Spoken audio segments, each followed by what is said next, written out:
Olá pessoal, tudo bem com vocês? Hoje, na nossa escola bíblica dominical, eu quero tratar do livro de Apocalipse. O livro de Apocalipse é um livro muito especial para todos nós, porque ele traz revelações extremamente profundas para a Igreja do Senhor.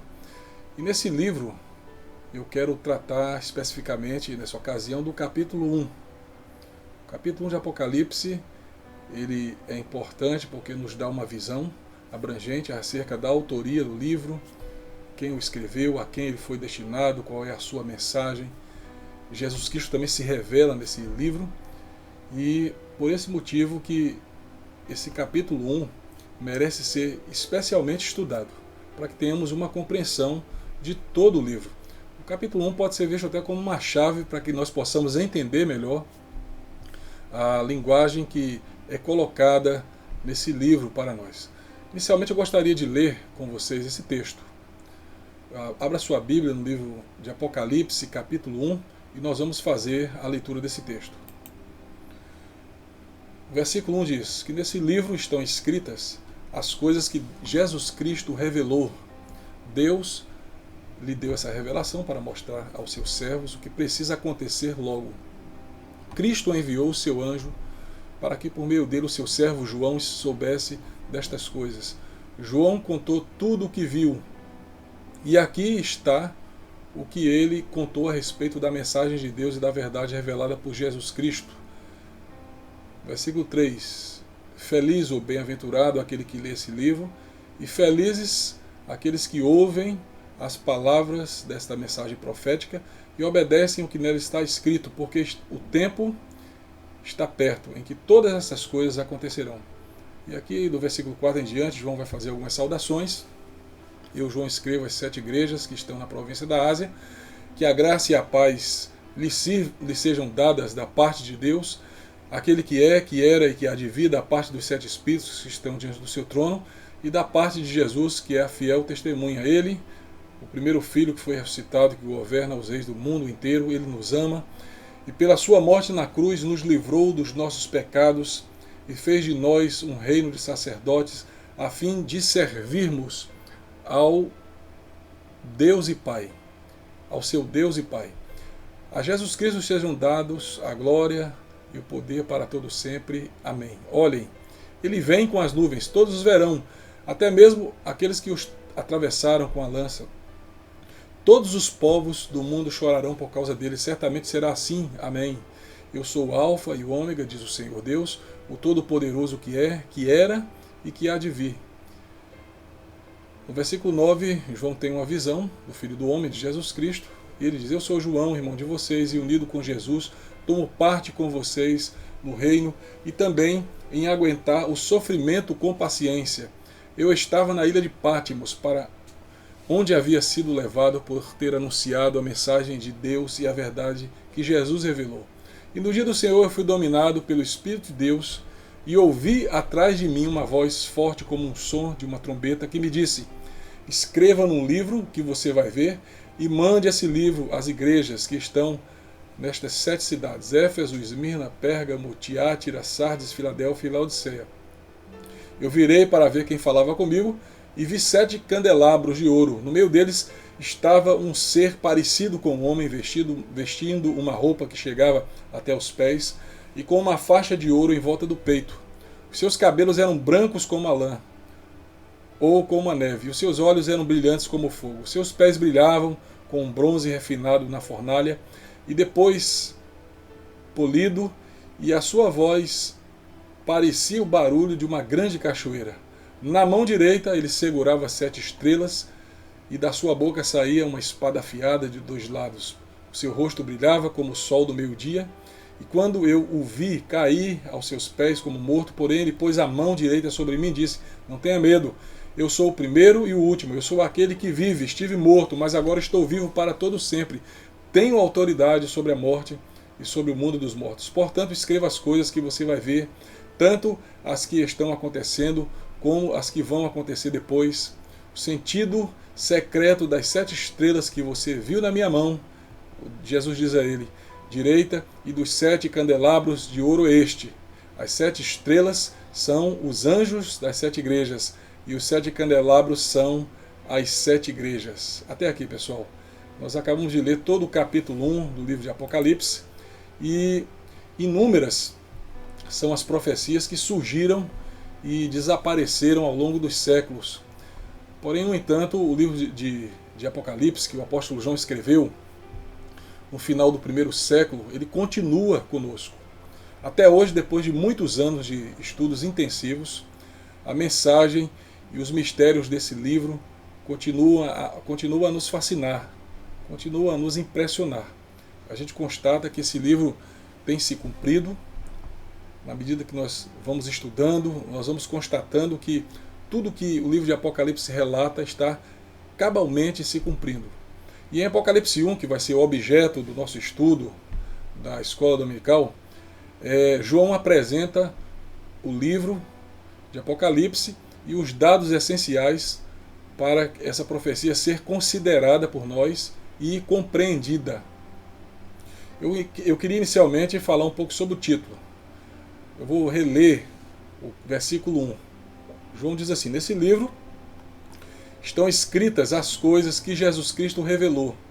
Deus lhe deu esta revelação para mostrar aos seus servos o que precisa acontecer logo. Cristo enviou o seu anjo para que, por meio dele, o seu servo João soubesse dessas coisas.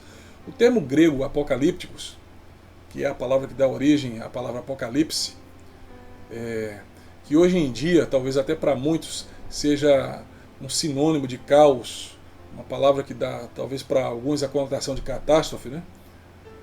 Mas ao contrário de tudo isso, a palavra apocalípticos é um verbo que significa simplesmente descobrir, revelar, tornar manifesto. E nesse livro, o Espírito Santo ele abre as cortinas da revelação e dá o privilégio de ver para cada um de nós o Cristo glorificado no céu e o cumprimento dos seus desígnios soberanos sobre a face da terra. Então, em outras palavras, meus irmãos, Apocalipse é um livro aberto na qual Deus revela seus planos e propósitos para a igreja. Então, o livro de Apocalipse é uma revelação através da qual Deus estabelece quais são os planos que ele tem para a igreja aqui na face da terra, para todos nós, no fim dos tempos. E quando Daniel terminou de escrever a sua profecia, ele também recebeu a seguinte instrução: encerra as palavras e sela o livro. Está lá em Daniel capítulo 12, versículo 4. Só que João foi instruído a fazer exatamente o contrário que Deus orientou Daniel a fazer. Deus diz, Jesus Cristo diz lá em Apocalipse 22:10 a João: não seles as palavras da profecia desse livro. E a pergunta é: por quê? Por que é que João recebe uma orientação diferente? Desde o Calvário, a ressurreição e a vinda do Espírito Santo, Deus iniciou os últimos dias. Então, desde essa época, o conceito de últimos dias já se faz presente no momento em que a igreja já está hoje estabelecida na face da terra. E Deus está cumprindo seus desígnios ocultos nesse mundo. O tempo está próximo. É por isso que João recebe essa ordem de não selar a profecia, porque nós vivemos nesse momento os últimos tempos, né? O tempo se aproxima, o tempo do cumprimento de tudo isso que se faz revelado no livro de Apocalipse já está em processo de cumprimento. Então, meus amados, a profecia de João, ela é, em primeiro lugar, a revelação de Jesus Cristo, e não a revelação apenas de acontecimentos futuros. Não se deve separar a pessoa da profecia, porque sem a pessoa, a profecia não poderia se cumprir. Então o Apocalipse só tem sentido se nós associarmos ele à pessoa de Cristo. Nas palavras de um teólogo chamado Merrill Tenney, ele diz o seguinte: ele não é secundário à ação. Ele está falando de Jesus, mas sim o tema central. Em Apocalipse capítulo 1 a 3, Cristo, nesse sentido, ele é apresentado como o rei e sacerdote exaltado que está ministrando as igrejas. Lá em Apocalipse capítulo 4, quando avançamos mais um pouco, capítulo 4 e capítulo 5, Jesus é apresentado no céu como o Cordeiro glorificado de Deus, reinando no trono. Em Apocalipse 6 a 18, Cristo, ele é o juiz de toda a terra. Em Apocalipse 19, ele volta à terra como o rei dos reis, vitorioso. E o livro vai encerrar toda a sua narrativa dos eventos finais com o noivo celestial, com Jesus Cristo, conduzindo a noiva à igreja, à cidade celestial gloriosa que é a Nova Jerusalém. Então o Apocalipse nos traz essa mensagem maravilhosa. E qualquer que seja a abordagem ao estudar esse livro, é importante conhecer melhor o nosso Salvador Jesus Cristo, porque o livro de Apocalipse revela exatamente ele. Então, com relação ao autor, o Espírito Santo ele usou o apóstolo João para oferecer 3 textos distintos. João foi o autor de 3 livros bem importantes no Novo Testamento, né? Nós temos o Evangelho de João, nós temos as epístolas, a primeira, segunda e terceira carta de João, e temos o livro de Apocalipse. João ele escreveu o Apocalipse por volta do ano de 95 depois de Cristo, durante o reinado do imperador romano Tito, Flávio Domiciano, e esse imperador ele havia exigido que todos o adorassem como Senhor e Deus. Quando os cristãos recusavam fazer isso, em obedecer à sua ordem, ao seu edito, isso resultava em uma intensa perseguição. Então, quando João ele recebe essa revelação do Apocalipse, nesse contexto os cristãos estavam sendo perseguidos. E é por isso que o Apocalipse se coloca como uma mensagem de esperança e não de caos, como muitos pensam. De acordo com a tradição, foi Domiciano quem enviou João para a ilha de Patmos, uma colônia penal de Roma, na costa da Ásia Menor. Então, João ele recebe a revelação do Apocalipse ali naquela ilha. Ele estava nesse momento de perseguição, enfrentando a perseguição juntamente com a igreja, e Domiciano, que era o imperador, o envia para esse local, para essa colônia penal, que ficava ali na costa da Ásia Menor. E uma vez que esse foi o local do exílio de João, talvez não seja surpreendente a gente encontrar a palavra mar 23 vezes no Apocalipse, já que João estava numa ilha, né? Então, essa palavra ela ocorre muitas vezes no livro de Apocalipse, e em todas as suas ocorrências, geralmente ela traz um significado, um simbolismo muito especial, que poderemos até ver em outras ocasiões. Durante o ministério de Jesus Cristo aqui na Terra, é importante destacar isso, João e o seu irmão Tiago pediram a Jesus lugares especiais de honra junto ao seu trono. E Jesus, naquela ocasião, lhes disse que eles teriam que ser dignos desses lugares participando do seu sofrimento. Mais tarde, a gente vê que Tiago foi o primeiro apóstolo martirizado, lá em Atos capítulo 12, versículo 1 e 2. João foi o último apóstolo a morrer, sofrendo antes disso, nesse exílio na ilha de Patmos. Então, os discípulos eles tiveram essa participação nos sofrimentos de Cristo. Mas todos eles, nós temos a certeza absoluta, todos eles foram honrados, assim como todos nós que fomos fiéis ao Senhor em todas as ocasiões das nossas vidas. E de que maneira, eu quero fazer essa pergunta aqui, de que maneira o Senhor transmitiu o conteúdo desse livro ao seu servo João? De acordo com Apocalipse capítulo 1, que foi o texto que nós lemos, versículo 1 e 2, Deus ele deu uma revelação ao seu Filho, a Jesus Cristo, que por sua vez, Jesus a compartilhou com o apóstolo usando o seu anjo. Nós temos estudado nas quintas-feiras acerca dos anjos e temos visto que é papel dos anjos trazer mensagens de revelação especiais para o povo de Deus. E a gente vê exatamente isso aqui no livro de Apocalipse. Um anjo trazendo uma revelação dada pelo próprio Jesus Cristo, que recebe do Pai para João ali na ilha de Patmos. Agora veja o que é que diz o versículo 1. Neste livro estão escritas as coisas que Jesus Cristo revelou. Deus lhe deu esta revelação para mostrar aos seus servos o que precisa acontecer logo. Cristo enviou o seu anjo para que, por meio dele, o seu servo João soubesse destas coisas. Assim, meus amados, em muitas ocasiões é o próprio Cristo que transmite informações a João.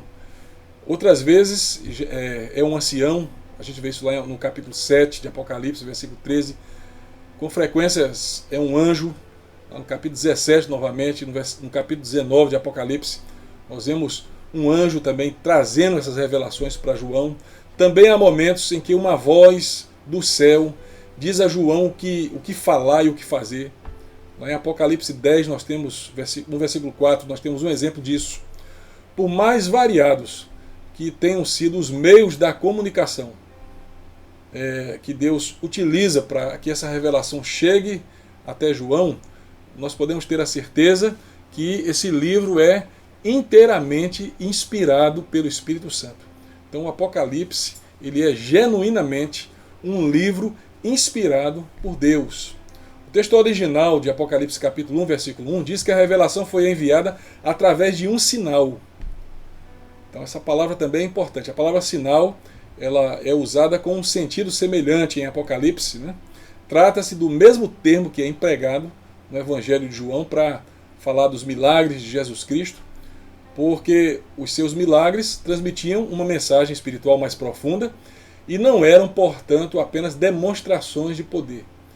E no nosso estudo de Apocalipse, nós também vamos encontrar um grande simbolismo, um grande bocado de simbolismo, vamos dizer assim, né? Grande parte dele relacionado com o Antigo Testamento. Então o Antigo Testamento ele também pode ser usado como uma chave para que nós entendamos melhor o livro de Apocalipse. Mas por que é que João ele faz uso desse simbolismo no livro de Apocalipse? Essa pergunta também é importante. Em primeiro lugar, esse tipo de código espiritual, o simbolismo, ele é compreendido somente, ou era compreendido somente pelos que conhecem a Cristo, ou pelos que conheciam a Cristo, pelos seguidores de Cristo, né? Então, para que um oficial romano tentasse usar o Apocalipse, né, como prova contra os cristãos, se ele tentasse usar o Apocalipse como prova para os cristãos, ele não compreenderia, já que o texto do Apocalipse foi escrito com o uso de muitos símbolos, de muitos códigos.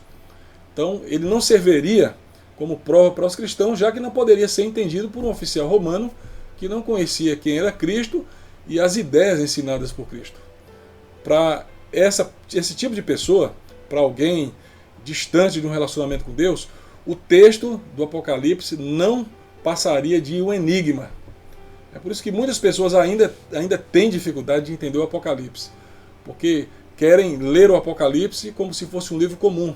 São pessoas que estão muitas vezes até desprovidas totalmente de um discernimento do Espírito Santo. Mas o motivo mais importante, porém, é que o simbolismo não sofre os efeitos do tempo. Isso é importante. O simbolismo, ele permanece o mesmo, o seu sentido permanece o mesmo. O tempo passa, mas o que ele significa para nós permanece do mesmo modo. E nesse aspecto, João lança mão das grandes imagens da revelação de Deus e as organiza na forma de um drama, de uma história empolgante que tem encorajado santos perseguidos, cristãos, aflitos ao longo dos séculos. Em todos os momentos da história, o Apocalipse tem servido como uma mensagem de esperança para aqueles que estão sob a influência de grandes perseguições. E a gente sabe que a igreja já passou por momentos muito difíceis em sua história. Nesse exato momento, a igreja também está passando por um momento difícil. Não de perseguição, mas de um isolamento social que impede igrejas de serem abertas, de cultos de serem realizados. Então, a história da igreja também tem esses momentos de perseguições e em todas essas épocas, o livro de Apocalipse tem trazido uma mensagem bastante, digamos assim, esperançosa para todos os cristãos, né?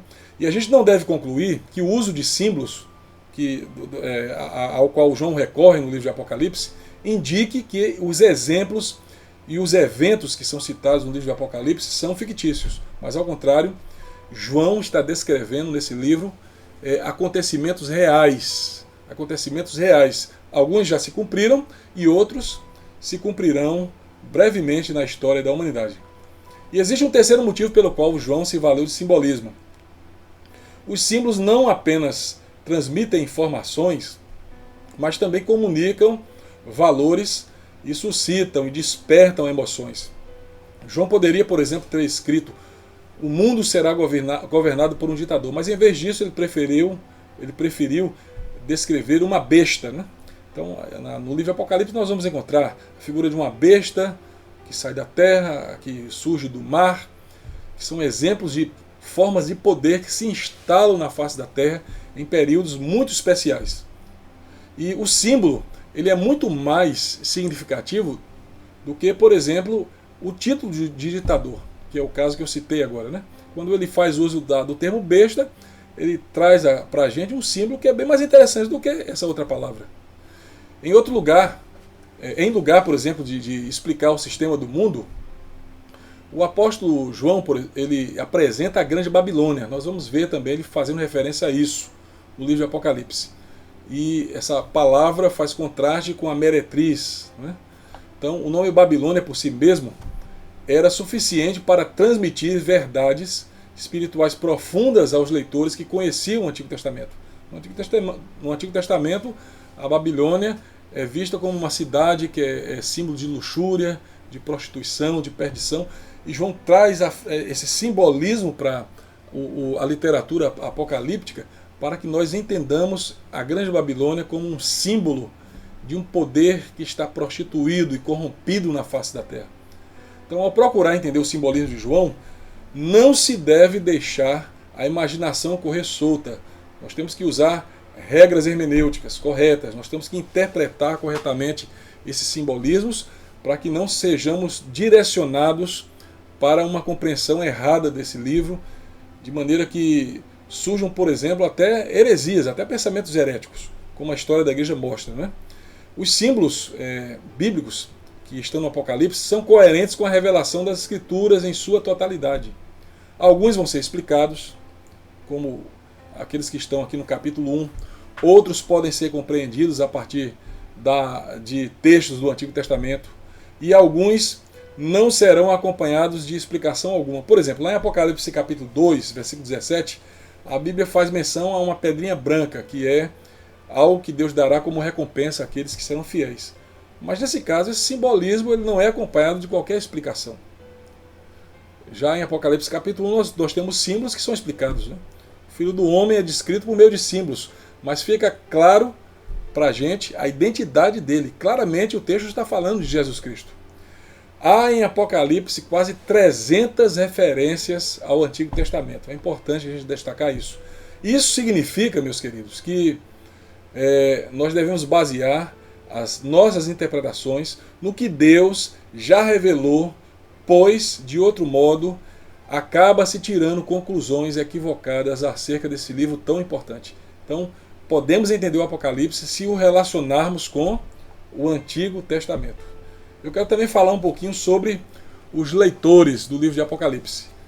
Veja aí na sua Bíblia o capítulo 1, versículo 3 e 4. Feliz quem lê esse livro e felizes aqueles que ouvem as palavras dessa mensagem profética e obedecem ao que está escrito nele. Pois o tempo em que todas estas coisas se cumprirão está próximo.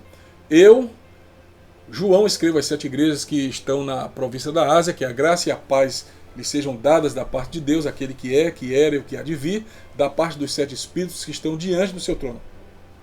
Originalmente, o livro do Apocalipse foi enviado às 7 igrejas reais que existiram na Ásia, mas João deixa claro que qualquer cristão pode ler esse livro e ser beneficiado por ele aqui no versículo 3. Aliás, Deus profetizou uma bênção especial para o que ler sua mensagem e obedecer a ela. Ler aqui significa ler, talvez em voz alta, realmente, né, como alguns talvez gostem, né?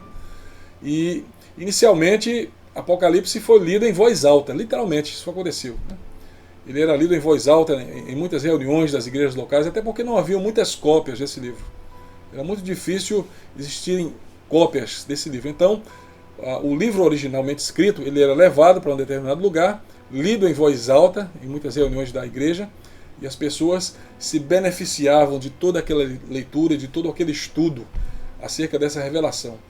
E o apóstolo João, ele enviou cartas às 7 igrejas, que eram Roma, Corinto, a igreja da Galácia, do Éfeso, Filipos, Colossos, Tessalônica, e ele também envia agora o seu livro a outras 7 igrejas.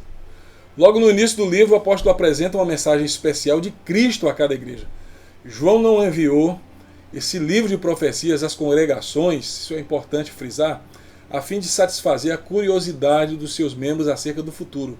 Tem muitas pessoas que leem o Apocalipse nessa perspectiva, querendo entender melhor o futuro, mas esse não é o objetivo do apóstolo João. O povo de Deus passava, naquele momento, por perseguições intensas, precisava de encorajamento, e quando o livro de Apocalipse fosse lido para eles, sua mensagem dava a todos eles força e esperança, e mais do que isso, os ajudava a examinar a própria vida e definir as áreas que precisavam de correções. E não deveriam apenas ouvir a palavra, mas também guardá-la como um tesouro e praticá-la. Então, meus amados, a bênção decorrente de praticar aquilo que estava sendo revelado no livro de Apocalipse seria ainda maior do que a bênção decorrente de ouvir. E isso nos faz lembrar até daquilo que Tiago diz lá no capítulo 1, versículo 22 a 25. O texto diz assim: não se enganem, não sejam apenas ouvintes dessa mensagem, mas a ponham em prática, porque aquele que ouve a mensagem e não a põe em prática é como uma pessoa que olha no espelho e vê como é, dá uma boa olhada, depois vai embora e logo esquece a sua aparência. O Evangelho, diz o versículo 25, é a lei perfeita que dá liberdade às pessoas. Se alguém examina bem essa lei e não a esquece, mas a põe em prática, Deus vai abençoar tudo que essa pessoa fizer. Bem, convém observar que existem no Apocalipse 7 bem-aventuranças. 7 bem-aventuranças.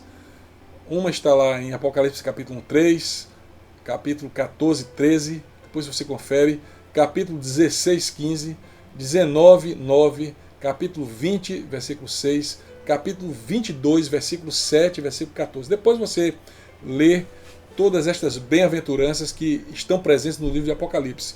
E o número 7, ele se torna importante nesse livro porque ele significa plenitude e consumação. Nós temos por várias vezes o livro 7 sendo utilizado, as 7 igrejas, 7 candelabros, 7 castiçais, as 7 pragas.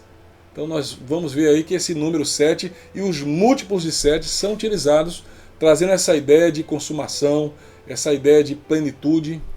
E em Apocalipse Deus diz como vai completar sua grande obra e trazer o seu reino eterno. O livro fala de 7 selos, lá no capítulo 5:1, de 7 trombetas no capítulo 8, 7 taças no capítulo 16, que são juízos de Deus, 7 estrelas no capítulo 1, que são igrejas, 7 candeeiros. Então esse número ele vai sendo usado em muitos contextos, com significados bem diferentes e interessantes, que merecem ser estudados. E, meus queridos, as mensagens especiais para cada uma das 7 igrejas, elas vão ser apresentadas nesse livro no capítulo 2 e no capítulo 3.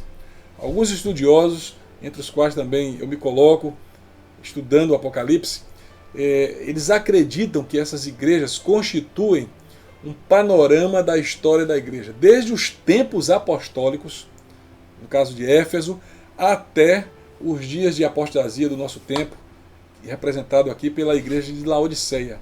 Então, as 7 cartas que vão ser escritas a essas 7 igrejas são também representativas. Elas têm relação também simbólica e espiritual com igrejas que existiram na história da igreja e que existem nos dias de hoje. Apesar de ser possível que essas igrejas ilustrem vários estágios da história da igreja, provavelmente não foi esse o motivo principal pelo qual essas igrejas foram escolhidas. Antes, essas cartas elas nos lembram que o cabeça da igreja, o Cristo exaltado no céu, sabe o que se passa em cada congregação e que a relação de cada cristão com ele, com a sua palavra, define a vida e o ministério dos grupos locais. Então Jesus demonstra ter um conhecimento profundo da sua igreja ao escrever estas cartas para cada uma delas, atingindo a cada uma delas em suas necessidades. Nosso Deus também hoje é assim, Ele nos conhece. Ele sabe quem somos, Ele sabe como vai a nossa vida, como vai a nossa igreja, e Ele quer se aproximar cada vez mais de cada um de nós. Então, meus queridos, deve-se ter em mente que as congregações da Ásia Menor, elas também enfrentavam perseguições, e era importante naquele momento se relacionarem corretamente com o Senhor e também umas com as outras. Naquele momento difícil, Deus traz essa revelação para que aqueles cristãos fossem edificados, para que eles melhorassem a sua harmonia de relacionamento com o Senhor e também a comunhão que deveriam ter de uns com os outros dentro da congregação. Essas igrejas aqui no capítulo 1, elas são retratadas como 7 candeeiros, cada um irradiando sua luz em um mundo de trevas. Quanto mais escuro o dia, isso nos mostra que quanto mais escuro o dia, mais fulgurante deve ser a luz. Infelizmente, em pelo menos 5 dessas congregações, nós vamos ver que havia situações que precisavam ser corrigidas, a fim de que a luz brilhasse com mais intensidade. Quando nós lemos Apocalipse 2 e 3, é possível observar que o Senhor sempre os lembra de quem é Ele e os encoraja a ser vencedores. Além disso, a promessa da vinda de Jesus Cristo, nesse capítulo, deve ser um motivo maior de obediência e de consagração para todos os cristãos de todas as épocas. Amém? Então, quando nós lemos esse livro, nós temos que ter essa compreensão de que devemos ser levados a um sentimento de querer cada vez mais nos comprometermos com o reino de Deus e obedecer a sua mensagem. Assim, nenhum cristão deve estudar essas profecias apenas para satisfazer sua curiosidade, como muitos fazem. Quando Daniel e João receberam a revelação de Deus acerca do futuro, ambos caíram como se estivessem mortos. Você vai ver isso lá no capítulo 10 de Daniel, João também no capítulo 1, versículo 7. Todos eles têm essa reação, eles ficam dominados por um grande sentimento de temor a Deus. E eles caem diante da presença do Senhor como sinal de humilhação, como sinal de que reconhecem o quanto são pequenos diante de um Deus soberano. Todos eles ficaram sobrepujados. E a gente, por causa disso, deve abordar esse livro como admiradores e adoradores, e não apenas como estudiosos acadêmicos. Bem, pessoal, antes de continuar com esse estudo, quero só avisar a vocês que em outra ocasião nós vamos falar sobre a mensagem que nós vamos encontrar no livro de Apocalipse, com base aqui no capítulo 1.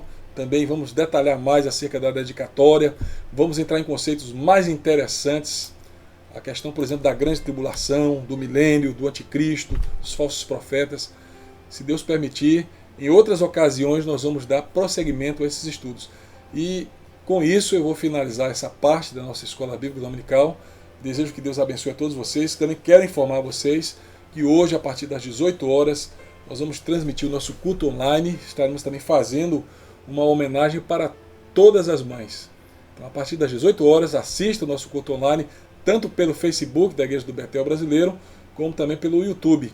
E nós vamos divulgar os links da transmissão desse culto. Também quero avisar vocês que na minha página, que está aqui embaixo o link, pastorjosiasmoura.com.br, vocês vão encontrar vários cursos EAD gratuitos.